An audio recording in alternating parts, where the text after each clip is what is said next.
Keep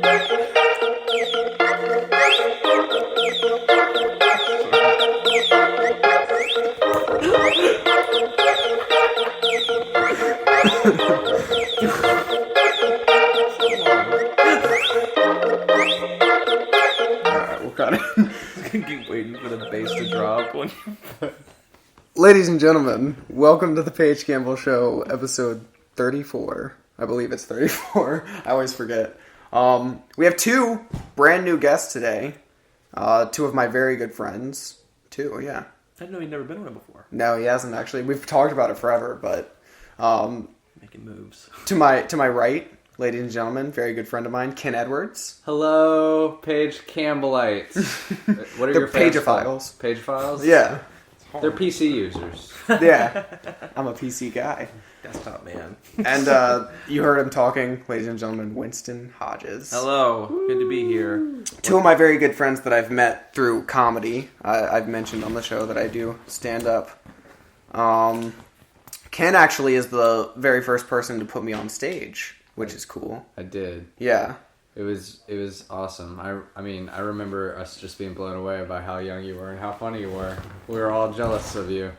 It was real weird, and now we're just used to you and don't really care. Right. Yeah, that was a weird. The first time I did stand-up, that was a weird. It was a weird thing because I was really afraid that I was going to offend everyone because like. Every comic kind of goes through this like first stage, like the first jokes they write are just super offensive. Like you have to get it out of your system. Right. So I remember my first set was like about like bestiality, like abortion, and like horror movies, and like I had never like other than like watching like Louis C.K. and stuff like on Netflix and stuff, I had never like actually seen stand up.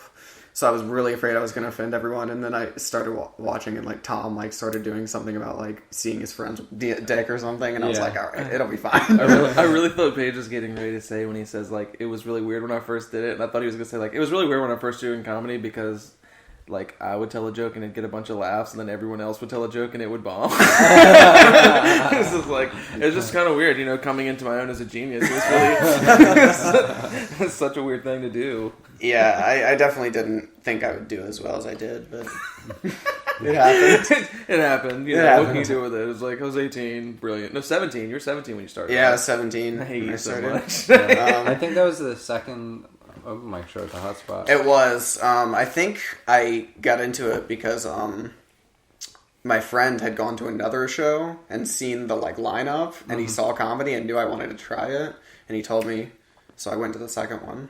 Awesome. And the rest is history. The rest is history. Right. And then this is Winston Hodges.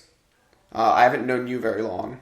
I don't know. When was that? I don't know when the first Boneyard show was. Like, I met both of y'all like 4 months ago. I know. It's sweet because like, I don't know, like it takes me a while to like become friends with someone because I get anxious and like...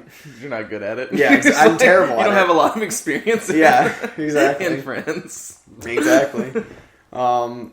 Maybe that's the secret reason we do this, guys. Yeah. Maybe we just found each other and to can give up comedy now. Yeah, it's like we made it. But yeah, that's how I am. Is it's like I usually am like I'm always like really over anxious because it's like I want to be like best friends like right away, and I feel like that's like a huge put off. It's like the same reason like same reason like I started kind of dating a girl, and I'm like when are we gonna be a thing? It's like, and that's how I am. I love you. Yeah, like that's the thing. Like that's how I am with friends. But like it's been really easy to become like good friends with y'all. Like it's been pretty. Yeah. Since we're all just so that's what's lonely. Weird.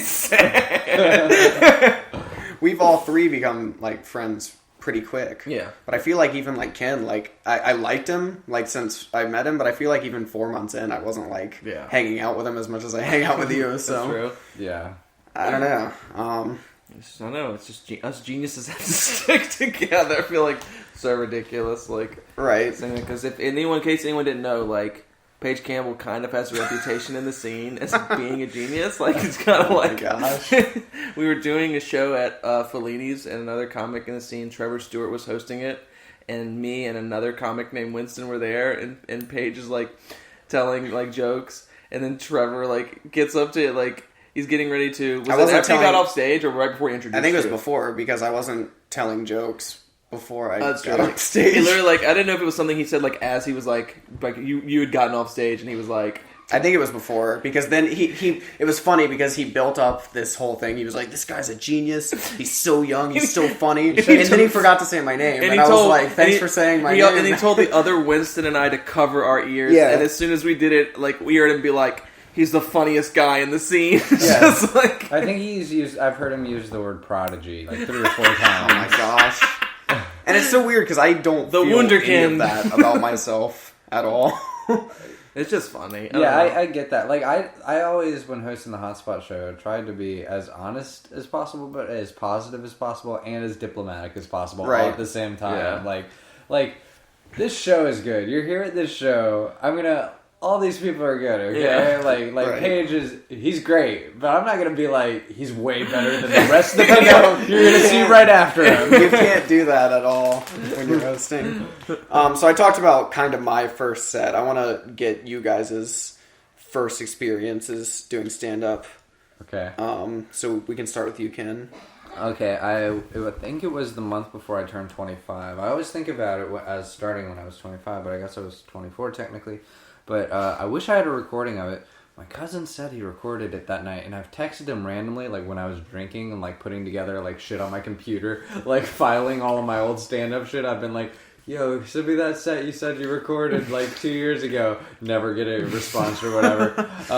But like, all I remember, it was at Cinema Cafe in Virginia Beach. I wouldn't go anywhere close to where anybody knew me. Except my cousins did live in Virginia Beach. So they were there, and they said, I remember before the set, they were like, so do you want us to laugh, like, definitely, like, when you say punchlines? And I was like, laugh if you think it's funny. Right. Not only did nobody laugh during the whole set, they especially didn't laugh because it was so not funny. I did not have one of the stories a lot of other people seem to have, like, where they go up, they kill it, and, like, not to steal your story, but then I feel like that's what they're meant to do, because I've heard that a few times, but like I was just like so embarrassed. But I that's why the second time I did it, like I had to make the very next time I did it in the same circumstance at the same show with my cousins and aunt there, just to have them see me do it a little better. Right. But the only bit I remember trying, because I always try to do these meta jokes sort of about stand-up, like my sort of one-liner line I always leave the stage with is sort of like that. But I walked up on stage and I just sort of assumed everybody would already be in the headspace I wanted them to be in, and I was like, you know how somebody you've never seen on stage before walks on stage and you just assume they're a big piece of shit at what they're about to do, and nobody laughs? And then I just sort of commented on that. Well, it's great by proving your point. Like, by not laughing, they're kind of proving your point, exactly. Like, assuming you're shitty. Right, but it's not really a joke. It's just sort of like, look at the shit you're about to endure. It's like, sorry. It's just like... So, yeah, I had a pretty horrible first set. I think... He said he would let me do 5 minutes if I was doing well, and he let me at 2. So I think I did about 2.5 or 3. And it took me a long time before I could feel comfortable at all. The set I did at the Hotspot at the very first show was the first time I performed for anyone who I was close to in my life whatsoever, and I had been doing it a year and 2 months at that point. Wow. Yeah. It took me a long time to feel, and I still don't feel comfortable on stage at all. So, well, I find it interesting that you were still interested in it after having such a bad first set, because I guess I'll let Winston tell his story. Yeah, I give you props for like continuing to do it or whatever, because I don't know if I necessarily would like. You generally, if I like don't pick something up and like am not like somewhat serviceable at it, like. I just drop it and then like think that's it, because I'm just a horrible piece of human garbage that like that doesn't do that. And then like, so the first time I did stand up was I'd always wanted to try it, and there's this room in Blacksburg, like when I'm getting ready to graduate college in like 2013, I wanted to go and try it, and I Facebooked the guy that runs the room up there, and like he never messaged me back. So I'm like, this is a sign I'm not supposed to do this at all. So eventually, in like February this past year, I quit a job I hated doing. Like I just couldn't stand it. and my girlfriend and I broke up, and I was like, well, I'm just gonna try something. Like I'm just gonna try something different before I just latch onto a job that's terrible. And I just got online and looked for like open mics or something, and then like I went to the Funny Bone website in Richmond, and they were just starting to bring back this thing they do once a month called Clash of the Comics, and it's a bringer show. So you like if you bring people, you get on stage. So it's just like, and it's a competition and blah blah blah stuff like that. And I was like, not expecting to do well at all, but I was like, I'm gonna try it. So the exact opposite. Like the first time I did stand up, it's at the Funny Bone. It's about half full. And sitting in the front row are like my mom, my dad, my brother, his wife, my grandparents, who I was like, no, like my wife, like my grandpa, like on my mom's side, like he's just a generally like an unpleasant person, like like I love him to death, but he's like never has a smile on his face type of thing, like always has like a sour face. And I'm like, they're gonna hate me. And then like my grandma's, I guess like my great aunt on my grandma's side and her husband were there along with like their son, mm-hmm. And it was like, so it's just like a bunch of my family in the very front row, like of this thing. So I'm just freaking out and super nervous, and I had written like this bit about like King's Dominion, and I was like, I'm just gonna try it and just go for it. And I go up and I do well on it, like I was so nervous, but the moment I got a first laugh, I was like really excited. So I did well, and I get off, and then like at the end of it, like I didn't know if I was gonna place or anything because they do first, second, and third, and the winner gets like money and blah blah blah. So they called me on stage as like, they're like, can I get blah blah blah blah blah blah blah blah blah up here? And I think the first time I did it, it was like me, Richard Woody, and Sarah Ahmed, and they're two really funny comics in the Richmond area who've been doing it like longer than like I had. So I just was like pretty honored to even be brought on stage, but like I ended up winning, and it was like, that was just mind blowing to me. Like I was just like, oh my gosh, because the people I'd seen go up I thought were like really funny too, and I was like, oh man, and I just had a feeling like, not that I'm great, not that I'm amazing, but like it felt like this is what I was supposed to do. Like you were saying, like some people have that. I was like, I've never felt so comfortable doing something as far as like, I felt like what I was doing was me. Like I've never been Winston the blah blah blah, but now it's like, Winston the comic. Like it felt, I don't know, I felt whole at that point. Mm-hmm. And then after that, I was just really lucky that I did well at subsequent clashes, and the management there, like I go to a bunch of shows even if I'm not in it, so I got a few guest spots out of it, and then eventually like I've been lucky enough to do some hosting and stuff there. But yeah, the first time I did it, like if I hadn't done well, I don't know if I would have had the drive to keep doing it, just because at that point with leaving the last job and like my girlfriend and I breaking up, like I was literally like one blow to my self-esteem away from like from being completely dead inside. So. Yeah, and that's why I find it so interesting that like you have the drive that you do, Ken, because like I feel the same way. Like I feel like if my first set hadn't gone well, I would have been like, well, I was interested in it, but it's obviously not for me. Yeah. And like I've told you this before, Ken, like I think that like that is like the one thing about you, aside from like I think you're funny, I think you're an awesome guy, but like I know you get really uncomfortable with compliments. Like if you could see his face, you could just see like how uncomfortable Ken is right now. But it's like your drive to be a comic is something that like I strive to have, because it's like I don't think anyone in the scene wants it as bad as you do, or is willing to do what it takes. You know what I mean? No matter what. Like the fact that it's like, I don't know. Well, I think it was just a matter of like, I'd always been interested in comedy, but like, what got me to try to do it, what made me think that I could do it, was I was really into podcasts. Like, I've been addicted to podcasts for years, and like, just listening to people like mainly just Chris Hardwick, and them saying like repeatedly on that, like people are always asking about advice. Just get on stage. If you like it, you'll keep doing it, and if you keep doing it, you'll get better inevitably. And like just hearing that drilled into my head over and over again before I ever thought about doing it, like as myself, like, oh, maybe I could write jokes for myself. Like I had been doing a podcast for a while, for a year, and I was like, well, fuck, I like talking. What's the podcast? What? What's the podcast? It's called So Let's Get to the Point. Check it out. I recommend it. Yeah. It's very good. These guys both just did it, and Paige has done it a lot this year. I think 4 or 5 times, yeah. Yeah, it's on iTunes. It's a good podcast. Let's start with the episode with me on it. I think it's a really good episode. If you can't remember the title, just think of the Tom Petty song. So let's get to the point. Anyway, where was I going? So just hearing them say that, like, you can do it, it just became this, like, objective fact. Like, oh, I like talking. Maybe I could do this if I kept doing it. So, like, once I did it, I'd already, like, done other things in life, like learned how to play guitar and shit. It's like, I wasn't good at guitar the first time I picked a guitar up. It took a lot of practice. And after hearing an audience equated to an instrument, and it just being like, you can't practice comedy without an audience, and you need an audience to practice your instrument that is comedy. Mm-hmm. Like, you'll never be able to get as much practice at once as you can get in your bedroom just practicing guitar endlessly. So, like, it just is going to take a while. So it just was... It wasn't like I felt defeated. Like, it felt shitty to not get any laughs, as it did tonight and last night. You both just saw me have two horrible sets in a row.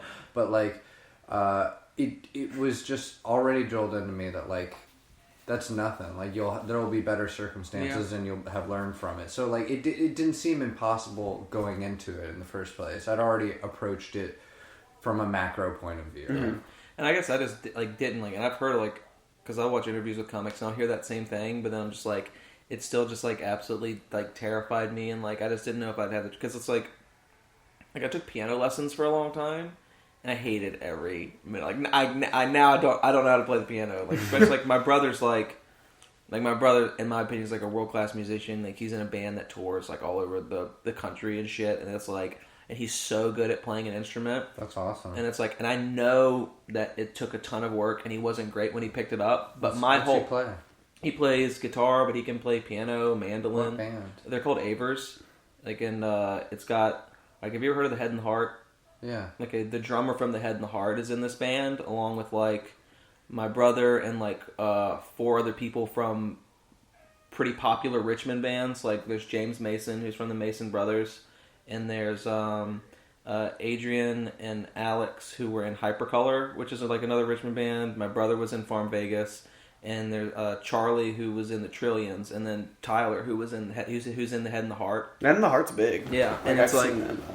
And it's like those, so they go over, like, they were just at, like, South by, like, Southwest this year, and they did Austin City Limits, and they were at, like, I guess Landmark Festival in DC, the big one that Drake was at or whatever, and that's awesome. Man. Yeah, so it's like, but my whole life, good for your brother. Yeah, I know exactly. Like, but, like, my whole life, he's been good at guitar. So it's like I don't ever remember him not being good at guitar. Mm-hmm. So, like, I guess my whole life I'm just like, I didn't have to see the work that he put in to get good. Yeah. So it's like when I start doing piano lessons and I'm like, this sucks. like I suck so hard at this. Like, I would much rather be playing Halo like right now, where I'm like okay at that, and I don't know, like, yeah, like while he's playing, like he would play guitar and like he was amazing at that, and then the stuff that I'm good at is like pointless, like Halo, like I would play in, like, game tournaments, like, in Williamsburg or whatever, and I'm, like, 11, I'm, like, crushing this, guys. It's, like, but not good enough to be, like, a major league gamer because my hand-eye coordination is miserable, apparently. Yeah, I really enjoy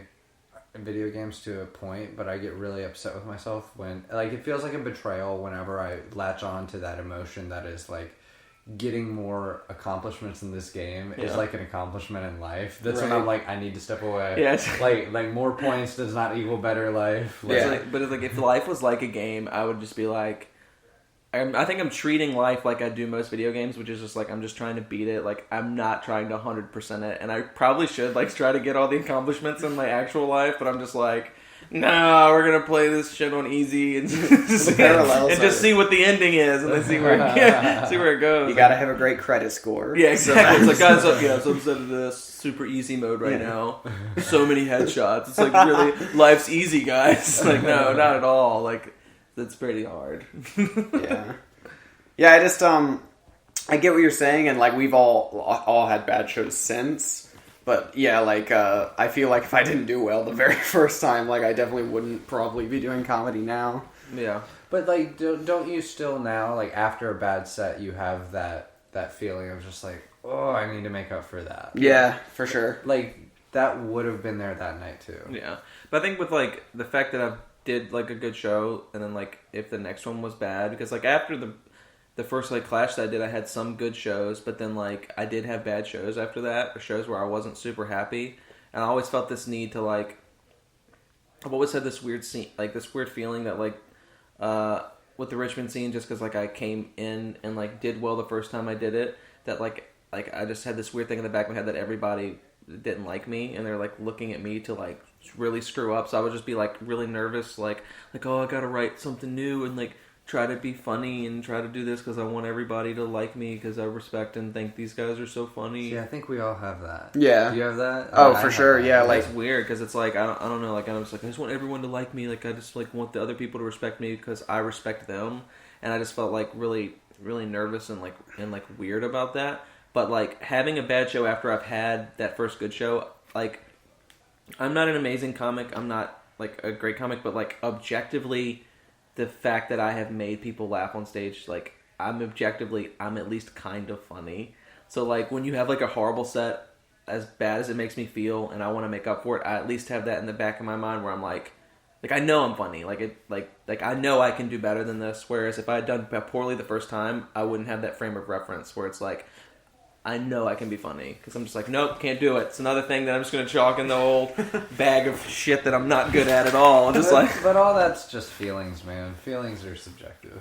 God, my whole life is just based on feelings. I think it's so bad. Like gotta get that static out. Yeah, just like, gotta get that out. Gotta get it out. But yeah, I mean, I think we do all feel that because like when I'm trying new stuff and like it's not really working, I kind of look towards the other comics and it's like if they're kind of like chuckling, it's like okay, I know it's a good idea. You know what I mean? Yeah, it's like I look at y'all and then it's like, but I think the big one in the scene that like I look to is I look at Chris. Yeah. Like really, if I'm doing like a new joke or something, and like there's no, I'll look at him because it's like I feel like he's a tough person to get. I think he's a tough person to get. Like that's a good joke. Yeah, I don't know if I've ever made him laugh. he complimented a premise of mine one time and said I needed to work on it. Like, oh, just like, and it's you just like touching God. That was a good premise too. I never even worked on it. It was like it shows like that. That's why he doesn't like talk to you anymore. He's just like, oh yeah, I gave you the one premise. Like my premise, did you? Oh, you like my oh, you thought I had a good premise? How about this? I'm never telling that joke again. I was like, I texted in sick to work today. It was really hard to pretend like it was really hard to push all the right numbers on the phone. Like you have to purposely mess up. Yeah. That's funny. I like that.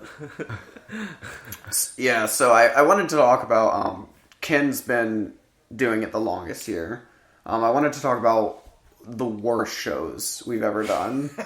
It's all been like in the last I know, week. yeah, well that's the thing. It's the same show. I would say it's the same show. Yeah, because there's this place we've been doing the past couple weeks called Eddie's Tavern. Would you say that's the worst? It's among the worst. I mean, it's I've had other shows like that before too. I did a show like that in Austin. I did a show like that in Los Angeles where everybody's showing up to do comedy. Yeah. Like, it just kind of, I don't know, if it's all comedians or nobody wanting comedy at all, it's going to suck. But did those hosts shit on you? Like, these, I think the problem with Eddie's is it's like, it's a mixture of, like, that it's never just comics there, but the only people really paying attention are comics. The other people there seem to be pretty upset that they're having to listen to this. And third, there's a host that does not respect the... You're right. No, you guys have convinced me. Eddie's is probably the worst. Eddie's is really bad. Like, yeah. That's the thing, is it's just like... I'm not saying it's like... You specifically, because you've been doing it the longest. Oh, I thought you were getting ready to be like, you specifically because you had the worst sets. I was like, that's really shitty of you to say. No, that's definitely not the truth. It definitely is the truth. I've had I think the worst set of my, I guess, career was at Eddie's. Not this week, but last week. Mine was this week. It was, like, disheartening, like, bad. Like, I think what made it, like, worse was, like, the fact that, like, I just did so poorly and I just wasn't happy and I wasn't in the mood to, like, really be there. And then, like, then Chris Allen just does the most impressive thing I've ever seen, which is he won the entire bar over and he just, like, crushed it by shitting in their mouths. Yeah. For, like, and it was just, like, it was just amazing. And, like, that made it so much worse because it's, like, I think Chris is one of the funniest dudes I've ever met in my life. He's another local comic who... Chris Allen, I don't... Yeah, Chris been doing it like 7 or 8 years. Yeah. Like that. And I think he's so funny and so comfortable on stage, and it's just like, it's one of those things where it's like, you do a few good shows in a row, and you think you're doing, and then you see him do something like that, and it's just like, that's... Like, I truly believe that Chris Allen is, like, exposure away from... Yeah. You know what I mean? Like, I think his exposure, like, just literally being exposed to people who book shows away from being, like, a national touring kind of guy. Oh, yeah, I agree. Like, it's just, like, his shit is so... He has such an amazing... Like, such an awesome point of view, and, like, the comfort level with that guy's amazing. But I'm done sucking Chris Allen. So someone else. But it's such a mental disorder that we all have, because it's consistently... Eddie's Tavern is consistently the worst show that we all do, and we go back every Monday. That's why I sort of feel weird shitting on it, because it's just like... I'm never going to quit going until they quit doing it. Yeah, exactly. I know. It's like, well, why? Why is that the case? Why do we keep going back? Because I feel like even those horrible situations, like, make us better somehow. Like, I don't know, maybe last night... I agree, yeah. Because last night I didn't want to go up by the time I went up. It was the worst thing that had ever happened. I was on stage like 2 minutes, and I was just like, fuck this. And then we all left together. I was we all went like, to Waffle House? Yeah. I felt like I set the place on fire. Like, fuck this. And then my entourage walked out with me. I think you know it was a bad set if we all just go to Waffle House. It's like, yeah, exactly. Just like, it's just amazing comfort. But I don't know, like, I agree. Like, I feel like I might not get better trying new stuff out, but it definitely helps me be more comfortable with silence. Yeah, and stuff for sure. like that's the big thing, because I'm still not super comfortable with that, and I feel like I've gotten better at it in just the last few weeks having done this. But it's just like, if you can stand on stage for 10 minutes and go through like that crap, you can do, you know what I mean? Like then, like if you're getting a for sure. Then when it matters, when it's a show that actually matters, like. I agree. I think it definitely makes you better to do that stuff, and then like, I don't know. It's also, I think, an amazing bonding experience. Like, it's just like not even trying to put it on that same level, but it's like, I mean, after Auschwitz, I'm sure the guys that made it out were pretty close. Pretty close to each other. That's probably true. Yeah. Yeah. Bros for life. Barcode bros. Oh my god. That's awesome. It's like, oh my gosh.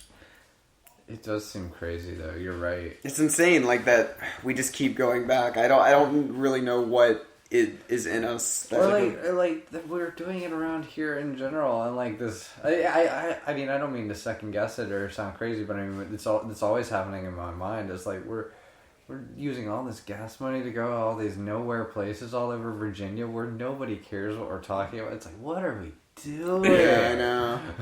Yeah, I'll freely, if that's what you're asking, I'll freely admit and speak for both of you. Yes, all three of us are crazy. Yeah. No, I'm insane. For sure. There's no way that I'm not insane. Like, there's no, because I'll do it. I'm going to, like, I'm now at this point now where, like, I'm not going to let Eddie's break me. Like, they're not going, like, it's not going to have the satisfaction. Like, my career will last longer than Eddie's Tavern's open mic. That's what my goal is. Well, it's also like proving the people at Eddie's wrong, because I know the staff thinks we suck. Yeah. You know, I know the regulars talking think about it. Yeah. But it's like, I love the idea of 15 years from now them scrolling through Netflix and seeing Kenn Edwards, Tardar, the special. Oh man. But it's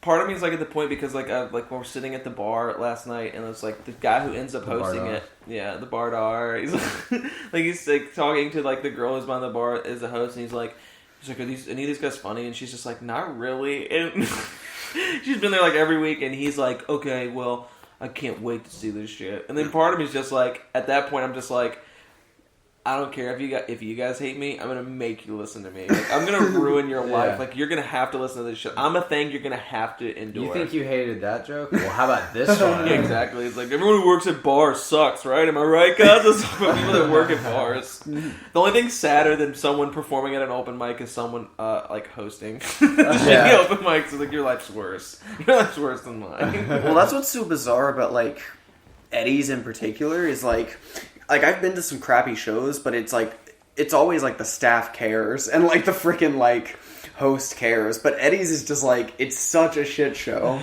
Like the host is against us. Fucking like, speaking of shit show, fucking like Davion, the comic, he goes on like last. That was hilarious. He goes on last night and he hadn't prepared any material. Like he had done some stuff, so he's trying some new bits, which is funny. But he's like, I usually don't talk to the crowd, so he does some crowd work, which I always think it's good to work on that. He's a very young comic, like he's like still goes to UVA, but he's a pretty funny guy. And he's like, I'm just gonna go through my text messages and see what people say. And he starts reading out loud. He goes, yeah, come on, they're still doing it. It's just a total shit show. And he goes, oh, and he points at me and goes, that's the text message you sent me. And I was like, thanks for selling me out, saying that it's a shit show. Yeah, it's just bizarre, man. So yeah, I mean, if we can all agree that Eddie's is the worst. Yeah. But I think it's going to make us better. Like, I think looking back on it, like, I'm going to be happy that I did it. I hope they don't stop doing it, because it's really nice to have something that's every single Monday. That's the thing. I do like getting up every week, even though.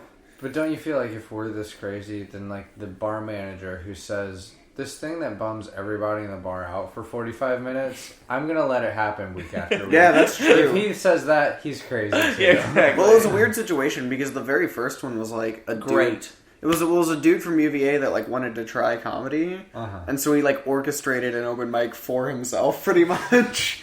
And he like, hasn't been back. So. And he hasn't been back, but like half of UVA showed up, and it was like a pretty good show. Yeah. And then I guess it was enough of a success for them that they were like, all right, let's do this every week. Well, yeah, I heard it was a really great show for all you guys, and then I showed up late because I had work that day, and then that guy who orchestrated the show and had the whole audience there, he was like, apparently TJ and Chris had talked to him about me, and he was like, oh, you're Ken, it's nice to meet you, I'm excited to see you, glad you're here.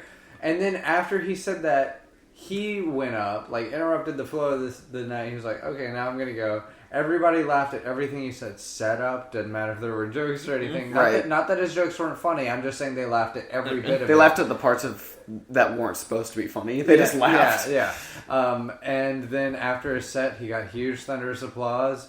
And as everybody was getting up and congratulating him and walking out the door, the host was saying, I was the next comedian, and like it wasn't subtle at all. Just as soon as you get up, they didn't give you a chance. They just left. Yeah, I had 3 people paying attention to me after that who weren't comics, and that was the best set I've had in Eddie. Yeah, it's bizarre. I don't know. But see, like there's this thing. We all watched Rick and Morty. They had this episode that's centered around like.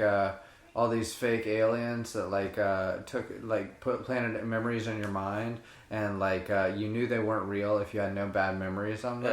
Yeah. It was the episode with Mr. Poopy Butthole, right? Yeah. Right. And but the larger point, I know, the larger point that episode's making is really, really nuts, because look at this. We've straight up dedicated an episode of the Paige Campbell Show to memorializing Eddie's the worst memory we have. The things that are important to us are the things that burn us the most. Oh, that's true. That's true. I mean, if it's the type of thing where like a life without sadness is like honestly not a life worth living. Yeah. Because it's the type of thing where if every set we had was just like we killed, like all of us just destroyed it, we wouldn't. It would be meaningless. Exactly. That's what I wonder about people like we were talking about earlier before we started recording. Like Chris Hardwick, like he's just walking out to his kingdom of nerds, and like I heard him say on the podcast recently, he was like, "I'm gonna go do 2 weeks at a club before I record my special." And I'm like, man, I want to hear about how bad that goes. Oh, I did too. Like, I would love to hear, like, if you're just doing your crowd in front of just, like, middle-aged, like, white people. Just, like, just, like, that are just there in the shopping mall where this, like, comedy club is, and he's just like, let me just do these nerdy jokes right here. It's just like, big Doctor Who crowd? They're like, what? I'm like, no, not what, Who. I agree. I think that'd be interesting to watch. But it's the same thing, because it's like, I think he's extremely funny, but at the same time, if I wasn't a geek, I don't know if I would think he was funny. Mm-hmm. It's just like it's just you have to have the frame of reference of like what he's talking about. He's very like his references are pretty important to his punchlines and stuff. I try to be positive. Like maybe he's the embodiment of the right way to use references as comedy. Yeah. Or like. Maybe just we need a face to represent everything he does represent right now in pop culture. Like all these people that are that are like celebrities or anyone with a verified check on their Twitter account, right? Right. They exist to fill some hole in the universe, right? There's a them size hole that like I don't get why people would ever watch Shane Dawson, but like, my God. but like for some reason people need that guy, and like Hardwick just represents like it's okay to be white and not have any problems and just like geeky shit, right? Yeah. And I'm like, thank you, Chris. Well, it's Thank you for that. It's a weird thing because it's like I'm a huge nerd. If you've ever listened to Paige Campbell show, I'm sure you know. But it's the type of thing where like I kind of hate nerd culture. Yeah. Like I kind of do. It's kind of this type of thing where like it kind of seems like a lot of like, and I don't want to call people out and be like you're not an actual fan, but it kind of seems like the type of thing where like San Diego Comic-Con isn't Comic-Con anymore. Right. You know what I mean? It's not about comics. It's about Chris Evans showing up and and signing girls' boobs. Yeah, it's you just know? like it's you pay to be commercialed to. Yeah. I don't know, like I kind of I understand what you're saying about, but it's like I never got the. I feel like every segment of like culture, like what kind of bonds people together is there is that exclusivity to it where it's just like this is our thing or whatever. Yeah. And I've never liked that very much. I don't know, like Well, I've yeah, never it's liked the type that of very thing much. where I hate like the exclusivity of like a lot of like comic book fans. Yeah. But at the same time, like I do kind of hate like how like the Marvel Cinematic Universe has made like a bunch of people say they're huge like fanatics of Oh man, like the Avengers. I love it, like because it's just like I think what I like about it, and I understand, but I like it because it's like these things that I like actually like really love like a lot. Like I love Marvel. Yeah. I liked Marvel before the Marvel Cinematic Universe or whatever, but it's allowed me to have conversations and to like connect with people that I probably would have never connected before just because of this thing. Like, Sure. like my mom's like kind of a huge geek for that stuff, and it's mainly like my mom never really read comic books, but like she'll watch all the Marvel movies, or like if I'll have like the Marvel cartoons on, like the old X-Men and Spider-Man or whatever, she'll watch it. She'll watch it too, and it's just kind of like, to me, it's like that's something that I've been able to connect with my parents that like I never thought I'd be able to do. Like my mom like looks forward to like seeing those movies on like opening weekend, and like she's like saw both Avengers movies like twice in theaters. Just like I don't know, like it's just kind of. But like I totally understand like how there's some people that are just like, oh, I'm such a humongous fan of it. And it's like Yeah. And I think also it's probably because you're probably someone that was putting in the groundwork before it was super popular, like really grinding it out, you know, you're getting your nerd game so strong, and it's just like, and now everyone else is reaping the benefits. Yeah. I think it's interesting how sort of like the language changes with certain properties, words in general, but like you know, properties. Like being a Marvel fan used to mean like, you know, the kid that didn't have a lot of friends. Yeah. Like being a long Marvel boxes fan. full of Yeah, like comics. to say you're a large fan of Marvel now just means like you like to keep up with the movies. Yeah. I like big popular movies. Mhm. Like and that's kind of cool that that's something that like, I don't know, maybe it's not understood on the micro level that like it was understood to those other people, but to be able to open up the conversation, and even if like someone who's not really into the Guardians of the Galaxy comic books like talks about loving the movie, you can be like, well, here's what you don't know about Guardians of the Galaxy, and then like let them know what it was actually about. Like that's just one example. I don't know if like that's a faithful adaptation or whatever, Right. but like it's so weird how like some people. I work with somebody who was like like a push your glasses up nerd for the comics before all of this happened, and like complains about every little thing, and like I deliver pizza, and like when I told him recently that like the Civil War in the upcoming movie isn't going to be based around superhero identity, he was like lifting boxes and he dropped a stack of boxes. He was like, what? And I don't really I have no I can't grasp that concept whatsoever. It's just like to me, it's like, don't you want sort of some ingenuity with it too as well? Don't you like? Not only is it like a different medium, like so we all can enjoy it as movies, but like, B, logistically it doesn't make sense because everybody knows who every character is in that cinematic universe, right? But like, C, it's just like, it's not the Bible, man. You know? Like, yeah, exactly. Like, why does it have to be exactly the same? Like why? Like, I kind of like that it's different. You know what I mean? Like, I like that, but it's not just nerds and stuff. It's like I'm also a big sports fan, and like there's that same thing with sports. So you like that team, and like there's the big people that are just like, but you They're know, rebooting the Falcons. but like you don't really know. I don't but like it's it. like yeah, it's like but like how do you not know the statistics? Like how do you not know how many rushing yards like so and so had that week, or like how many receiving yards, or like how many home runs? Like how do you not know how many home runs Hank Aaron hit? And it's like Right. oh well, I just like baseball. Yeah. Like I just like football. Like I just like I'm watching just the a sport. fan of the Bears. I'm sorry. Yeah. I have no excuse. And usually I'm the type of person though where it's like if I get into something, I get like really into it. I know, yeah. Like I just like I really like sports and like TV and movies and stuff like that. But if I get into a new show or a new comic or something like that, even if I don't read like every issue of it, I will get on the internet and I will read everything that I can read about it and like totally geek out about it. Like just have a total nerdgasm. And it's like crazy. Right. And I just think that, what helps me is I just realize not everybody's like that. Like some people can just enjoy things because they like them, not because they know every single thing about them. And it's like, yeah. I don't know. Yeah, I'm the same way. Like, such a nerd. Yeah. It's I fun feel so though. anxious about it, but It is kind of nice though to like, it's made it more acceptable for the people like us who are super into some certain things to talk about. Like I'm not afraid to like talk about it anymore. Not that I was ever afraid, but you know what I mean? Like it's Right. not like, I'm not, if I start really getting into talking about comics, not that I know a ton about it, but like get more in depth than just the movies. Like maybe like 10 years ago, I would be like, people would just look at you like, what are you talking about? And now it's just like, oh, that person just likes that. I like the movies. I don't know, like Yeah. that Right, too. yeah. So I like that aspect of it. Yeah, it's funny. My friend AJ does a podcast called Gobbledygook. It's a good show.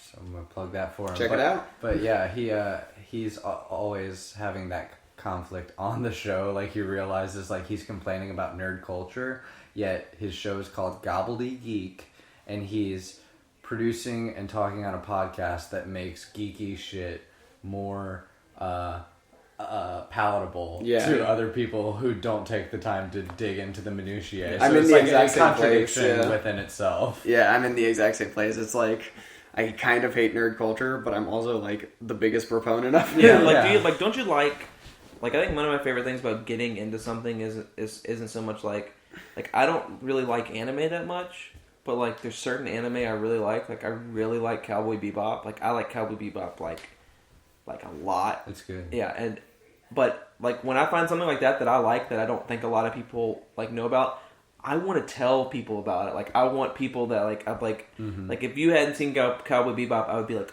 oh, like I want you to watch this, which is what I think this whole geek culture thing is doing. Is it's just sharing these things we already love, and it's like getting the word out. But then, like, as soon as you start getting the word out about something, it does lose that kind of mystical thing where it's like, this is my thing. And it doesn't sort of irritate you if you get somebody into Breaking Bad and then 3 seasons into Breaking Bad, they're like, yeah, I like it. Yeah. Instead of, like, being as into it as you were. That's, like, the Right. worst part. It's just like... It's like, you should just be happy you got someone else into it. They obviously enjoy it enough to keep watching, Yeah, but you just want them to feel exactly like I know. you It's do. like I think we're constantly just like... I think life is... That's why we want retweets, not favorites. Don't favor me. I want you to reflect me. Exactly. Show Like, me- I hate the favorite because I'm like, I know that I'm the only person that It's can not see the that. favorite anymore. Did you guys hear about this? Oh, yeah. Yeah. I tweeted about it It's a today. heart now. It's not a It's star. a like. If they changed the name of it, it's liked. And I don't like it as much. And I just exactly no, and like I tweeted, I was just like, thanks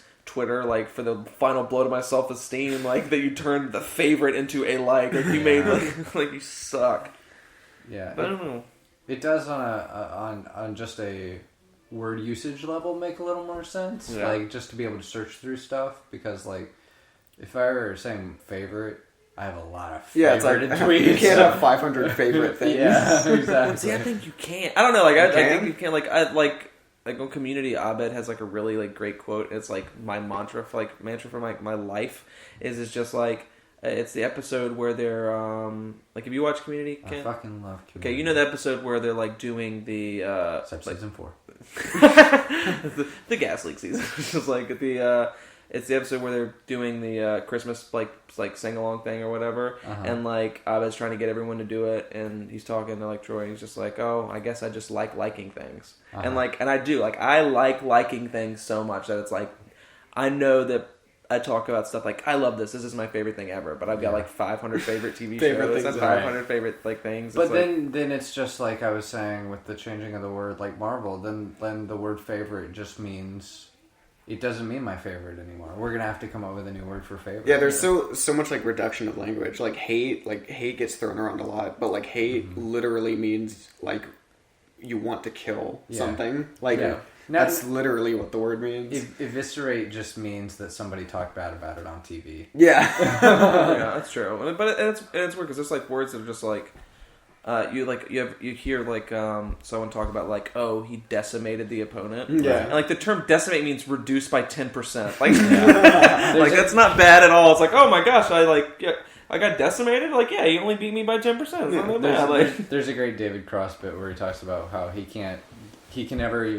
tries to get into sports, but he can't ever get into it because every single announcer he's ever heard can't even. They're the people that are there to put what you're saying into language, and they can't grasp the concept of language because every time he turns it on, someone's like, he literally ripped his head off. Right. It's like, motherfucker, no, he didn't. I love like Weird Al did like you literally couldn't get out of bed. Yeah, that makes me want to literally smack a crowbar upside your stupid head. Right? Yeah, that's great. Yep. So I wanted to talk about since we're all comics, wanted to talk about influences. And not necessarily just stand-up, just influences on, like, what you think made you funny, what made you decide you wanted to be funny. Well, you just mentioned in mine. Weird Al? Weird Al is the starting point to me. Yeah, he's a big one for me, too. Yeah, I think he... As much as a resurgent as he's gotten, recently, I think it's more based on nostalgia than anyone still appreciating the actual, like... genius amount of satire he continues to produce and perform, and I just think it's amazing. Like his concert was this weird sort of yelling at this audience that like paid $60 for a ticket, doing songs like First World Problems and the only, you spend all these money on music video productions. Everybody wants to see the legendary Weird Al music videos on the screen. The only music video showed on the screen is the Word Crimes video where he's actually giving the audience grammar lessons because I'm sure he gets 3 million tweets a day of people saying ILIEKU, like it's so funny, like on this meta level. If you've seen, like I've just been to like 12 Weird Al shows, and after enough you sort of like, after studying any artist enough, you see sort of what the major comment on like what they're doing is, and I'm not sure if he even realizes that he's doing it, but I think he's a great. People think he's just satirizing artists and songs, but he nails pop culture and in such a broad way that I think no artist has sort of done in that sense. Like he's such a household name.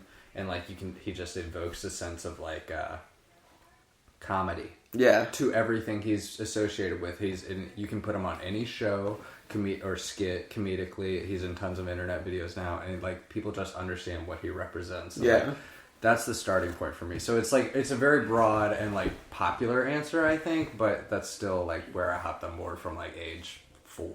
Yeah. And Kevin Smith got me into podcasts, and that's where chapter 2 of all the rest of my creativity starts. Gotcha. Yeah. Well, mine's mostly like my. I've always loved stand-up. Like I've loved everything about it. Like I think that like, I always thought they were like the funniest people ever, and I've never like really. There's a bunch of different comics like from like my influences are from like all over the place. Like as much as I love Louis C.K. and like Mark Maron and like Maria Bamford and like people like that, like I love Sinbad just as much. Like we were talking about that earlier at dinner. Like I unabashedly love Sinbad, and I don't think he gets any credit. And it's like there was a period in the early 90s where Sinbad was one of the 5 biggest comedians on the planet. Like I'm gonna make Paige later like watch at least part of his like his special, and he's playing in front of an audience of like 10,000 people. It's like ridiculous, and he's someone else who's also like he's a musician now too. Like like I was listening like on one podcast, I think it was WTF with Mark Maron, and he's like he'll do a set and then he'll just go somewhere and play guitar somewhere for an hour. Yeah. Like that's like it's just like amazing, and but also stuff like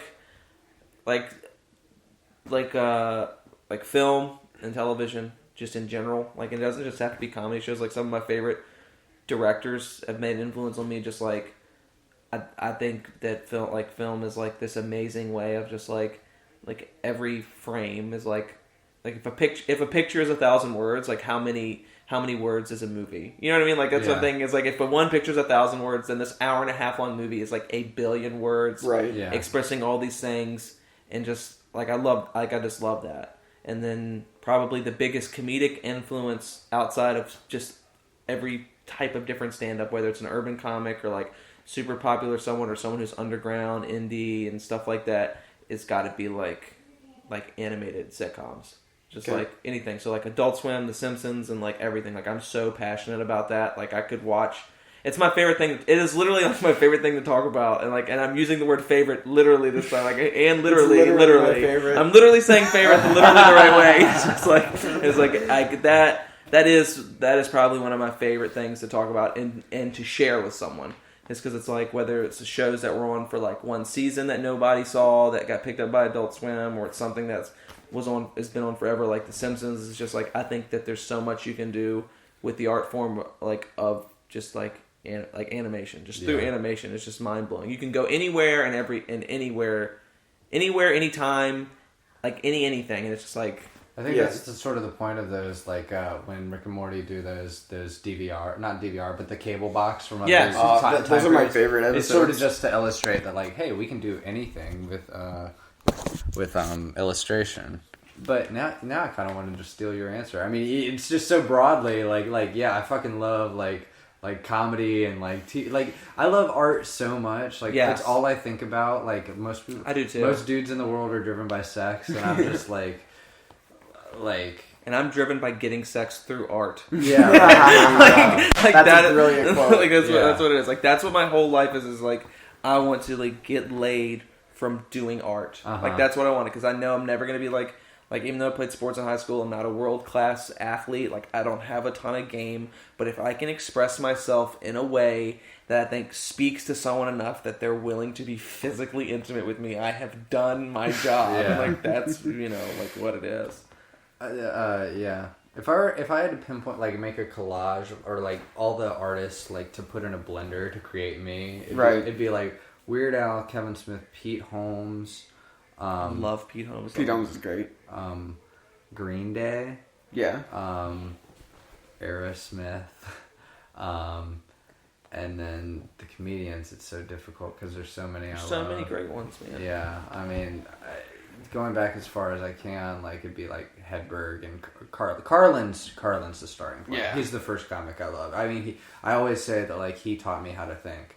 I didn't grow up with a dad. Like, I had a stepdad for a while who sucked, but like Carlin was sort of the guy that, like, I would think about, like, what would this guy think about this at certain points in life, like, and that was more his later, like, the last 20 years. And I say I'm like so lame saying this, and that was what Sinbad was to me. it's like a perfect comparison. It's like I feel so weird doing that. Like, I feel like so weird doing that, because I know Carlin's a genius, but it's like what I would just think that, like, what would Sinbad say about this? Okay, but like the way we all laugh when we think about, like, I don't know, Rugrats or Wild and Crazy Kids, anything from the 90s, it's just like this nostalgia thing now. Like, we're just in the right age for, like, BuzzFeed nostalgia, like, click culture. And it's like, is that the only reason Sinbad seems like a punchline now? Like, if he were doing exactly what he'd done in the 90s, 20 years before, when Richard Pryor was doing it, would he be as legendary as he is right now? I think maybe, or as Pryor is right now. And I think maybe it would be, because Sinbad isn't getting any worse. He's still touring, and like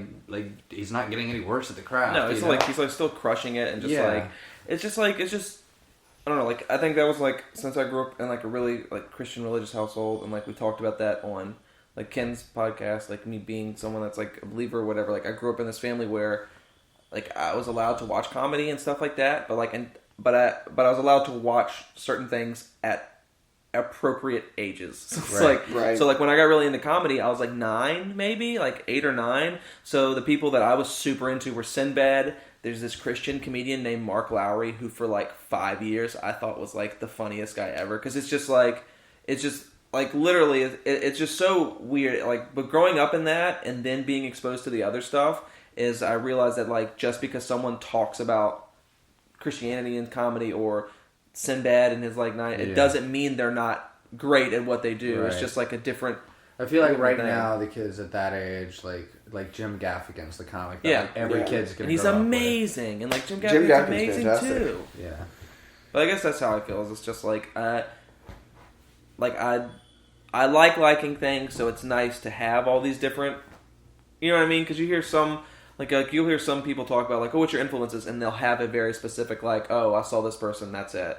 And I'm like, oh, like... Yeah, I don't have, like, a key moment where it's like, I have to do stand-up. No, I don't either. Like, I don't have a key moment. I just have all these little things that created the tapestry that is who I am as an artist. And I feel pretentious saying the term artist, but it's like Robert Rodriguez. Like I was reading his book about like I think it's like the journal of when he's Rebel Without a Crew. Yeah, Rebel Without a Crew, and he just says like like I think it's the preface or whatever. He's like, oh yeah, if you're the first thing is whatever. All you people that saying you want to be a director, quit saying you want to be a director. If you're making a movie, you are a director. Yeah, and that's kind of how I feel about stand up. Is it's like I'm an artist because I'm creating art, whether or not it's super popular or not. Like I need to just being comfortable enough to say I am an artist. Yeah, somebody at work said to me, because I have to take off some dates to do shows when like I really want to do one. Yeah.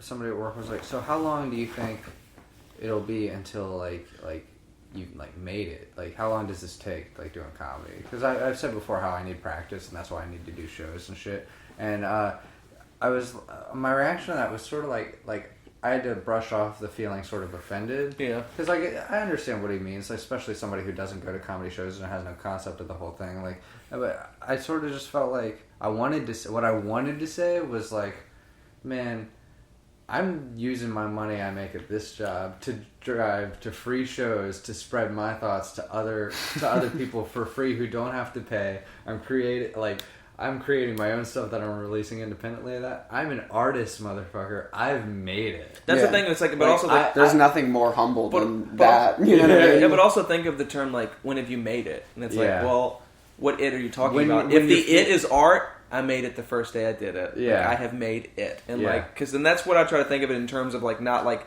making it as far as like being big. It's just like if what I'm trying to do is make art, then like when people say when have you made it, it's like.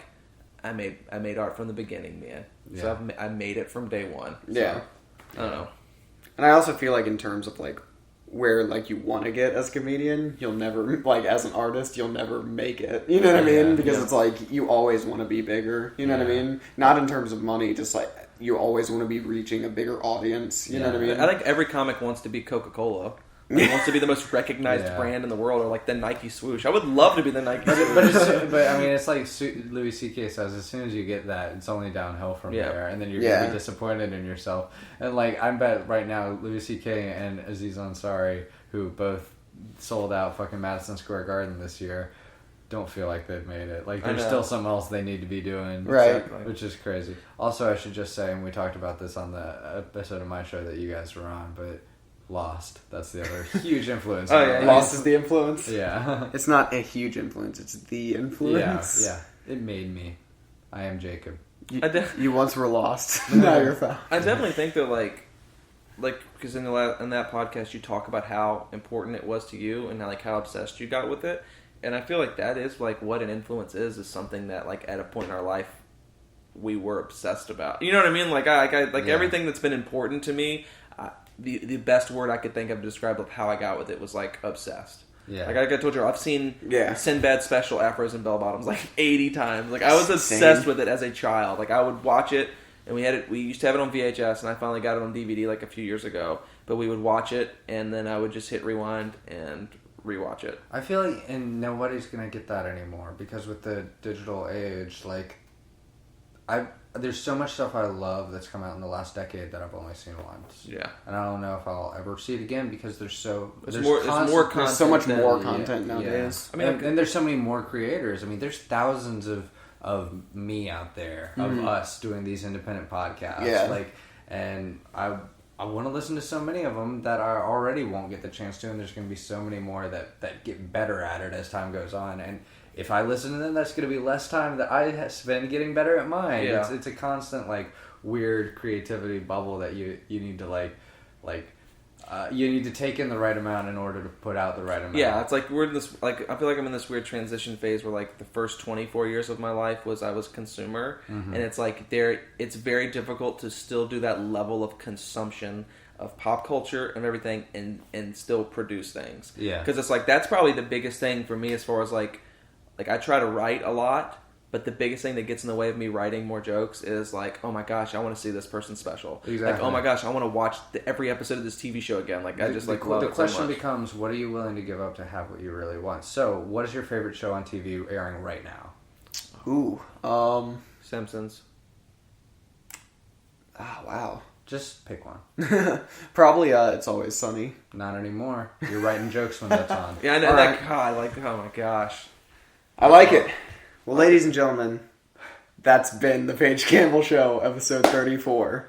I hope I didn't hog too much time. We did it. No, you're good. I like it. I liked it. It was pretty great. This is fun. Can I tell them where to follow me? Yeah, definitely. Please, Both of you. Please follow me on Twitter at the Kenn Edwards. That's Ken with 2 N's. You can find links to my movie that I made in my Twitter profile, and Paige is in it, and he's awesome. And you can follow me on Twitter at Winston H Comedy, or you can follow me on Instagram at Cinema on Winston, and you can find me on Facebook, and I follow back, and you can find my really terrible jokes on there, and like links to different shows that we're gonna do. And I didn't mean to start I'm getting it. the music to get played off like it's a freaking Academy Like the Awards, Academy Awards. and I'm about to Kanye West the shit out of this, and just keep telling I like didn't mean to plugging start my it. shit. And it's like, yeah, just follow me on Twitter and stuff if you want to. And I'm not cool enough to have a podcast, but maybe one day I'll have a podcast. It's that y'all just a can matter of listen to. doing it. Like, it's not... I don't know. I think y'all are good at it, and I'm like terrified to start doing it. So it's like, but yeah, just follow us. We're pretty funny people. Yeah. I'm at Uncle Paige. If you're listening on iTunes, leave us a review. 5 stars. Give us 5 stars. Even That though helps. I don't know why we use. That's a great joke. If you're on YouTube, even though there won't be a video form of this, if you're on YouTube, like, subscribe, share the video, and thanks for listening. Noah, I wish you'd been here. I know. I think this is the first episode he's not on in some capacity. Oh wow. It's fine. It's fine.